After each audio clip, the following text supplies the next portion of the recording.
It's totally fine. I have a lot more stories. That you do. Yeah. That you do. Guilty as charged with the stories.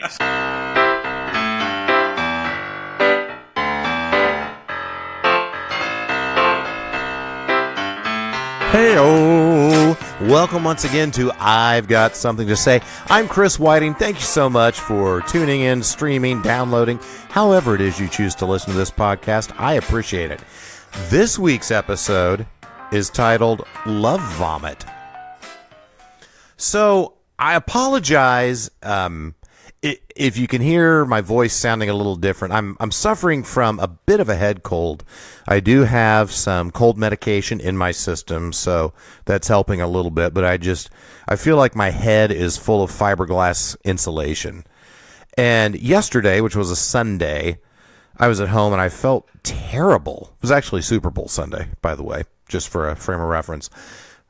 Which, what a snooze fest that was. Egads. Man. Didn't care for it. My Chiefs weren't in it, and then it was a boring game. But then, gotta hand it to Brady and the Patriots. 6 wins. I mean, hate all you want. Proof's in the pudding. Anyway, I've gone a little far afield. I was home with this cold, and I'm walking around, and it's so funny how our patterns throughout life, unless we're really diligent about trying to change things, just stay the same. And I caught myself kind of with an internal dialogue of, man, I bet most people who have colds don't feel as bad as I do.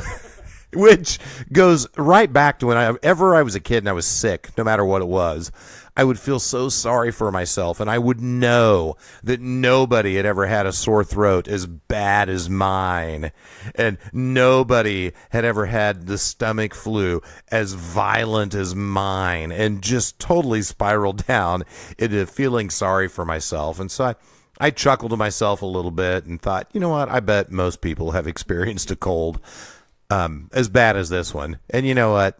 They probably didn't go down a hole of feeling sorry for themselves like I am right now. So I'm going to pull out of this one. But it did get me to thinking about different times in my life when I had been sick. And one that came to mind wasn't really like an illness, I think, as much as just a case of overeating. But it was pretty funny. I had spent the night at my Mimi and Granddad's. Mimi and Granddad were my mom's mom and dad, Glenn and Punch Odell. Lovely, lovely people. So blessed that I was able to have them as grandparents. And my cousin Darren and I were spending the night at Mimi and Granddad's house. And when you go spend the night over there, man, it was eat whatever you want, and Mimi would spare no expense. And one of the things that I loved that she would do, she would take a frozen pizza, but she would basically treat the frozen pizza itself just as a crust for another entire pizza that she built up on top of the frozen pizza. So she'd get the frozen pizza out and, fry up some hamburger or whatever and get some pepperonis out. She'd put sauce all over the top of the frozen pizza and then put the hamburger and the pepperoni and the black olives and mushrooms or whatever you wanted on there, and then put like a pound of mozzarella cheese on top of that and bake it in the oven. And oh my God, they were so, so good. I don't know why I'm still not doing that to this day. Yeah, that's an issue. You know what? That's on me. I'm gonna change that soon.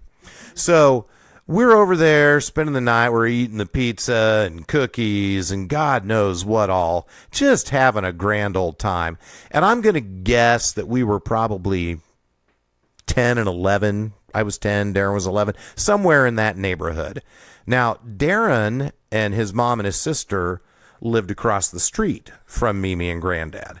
And so at some point in the night, I believe my Aunt Glenda was out with a friend, or maybe she was on a trip. I don't remember the circumstances, but Mimi went across the street and slept over at Aunt Glenda's house. So Kelly, my older cousin Kelly, wouldn't be there by herself.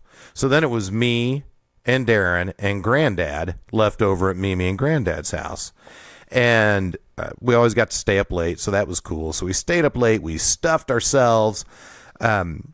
I always had this thing, like I've always looked up to Darren so much my whole life, and he could eat more than I could. I was a slight of build, a sparrow-chested young lad, if you will, and Darren was like just a big guy, which I always wanted to be like him, and it really would almost depress me when we'd go get our tough skins before school, before school started in the fall, and he would get the husky fit tough skins, and I got the slim fit, which I just thought was so wimpy. So when we're eating pizza, I mean, I would want to eat as much as Darren ate, just, so I could feel, hey, I'm cool like Darren, look at me.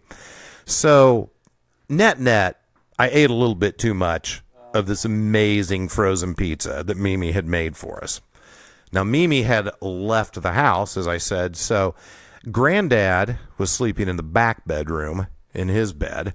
Darren and I were in the front bedroom. They had a small house, and we were both in the bed in the front bedroom. I was on the side that was next to the wall. So I had Darren on one side, I had a wall on the other.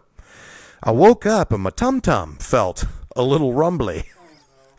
So I set up thinking, maybe I need to run to the bathroom. And as I'm thinking that, all of a sudden, all of this pizza deliciousness just came out at an incredible rate. I mean, it was true projectile vomiting all over the wall and the bed sheets. And Darren? Well, I was facing away from Darren. Good question. So, let's say he was laying on his side facing the open part of the room.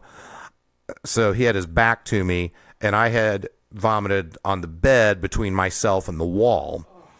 And there was all kinds of vomit, let's just say. There was just vomit everywhere. So Darren was a heavy sleeper, and I'm trying to wake him up, and he's like, Darren, you got to get up. And as I'm saying this, when you sit in a bed, you leave an indention, it goes down. And I can see these little rivulets of vomit, going towards me. I'm like, Darren, you got to get up. Oh, Darren. So he gets up. I get out of the bed, and I'm trying to be, as vomit-free as possible, but I do have some on me. Well, now we've got a problem because there's vomit all over the bed, and what do? Mimi's not there to clean it up, so that left me to have to go wake Granddad up, and I was terrified. Now, let me say this. Granddad was always great to us kids, but Granddad was kind of in my eyes anyway, kind of a tough guy. Not so much touchy-feely, although, he'd cry at a dog food commercial if it touched him. He had a very soft heart, but he didn't like to show it a whole lot. So I grew up with this adoration of him because he was very strong, he was athletic, everything that I wasn't and wanted to be, he was. And I was really nervous because I had heard many stories from my mom about times that Granddad had to get on to her when she was a kid. And I thought, my God, he's going to kill me. I know he's going to kill me. So I walked into his bedroom, and I'm like, Granddad. And nothing. And then Granddad. And nothing. And then I'm like, oh my God, I gotta be louder. And it felt like I stood there 10 minutes to get up the nerve to go, Granddad? And he goes, what? I go, I threw up. And he goes, oh my. And hopped up out of bed, asked if I was all right, which I thought was so nice. Came in, and he's like, I don't know where your Mimi keeps the clean sheets. So he grabbed all the sheets and just pulled them up into one big bundle and carried them to the trash to throw them away rather than wash them. But I vividly remember as he's got this wad, just a big sack of all of the bedding and the nastiness, a little piece of pizza crust fell out onto the floor. And I remember he just bent down and picked it up with his hand. And at that moment, I thought, he must really love me. I always knew he loved me, but you can know somebody loves you, but when you see them pick up a chunk of your puke with their own hand, then you know that they love you. And he went in, couldn't find any clean sheets, but he did find some new sheets that hadn't been opened. So he spread newspaper out on top of the bed and opened up the new sheets, put them all over there. And Darren and I went back to bed. I didn't get in trouble like I thought I would. He didn't act put out or upset like I thought he would. And I guess, in large part due to me overeating and puking, I found out just how much my granddad really loved me. And that does it for this edition of I've Got Something to Say. I'm Chris Whiting. Again, thank you so much for listening. And speaking of thanks, big thanks to the good folks at KCTK Radio, my buddy Paul, who makes this possible every week for recording and producing.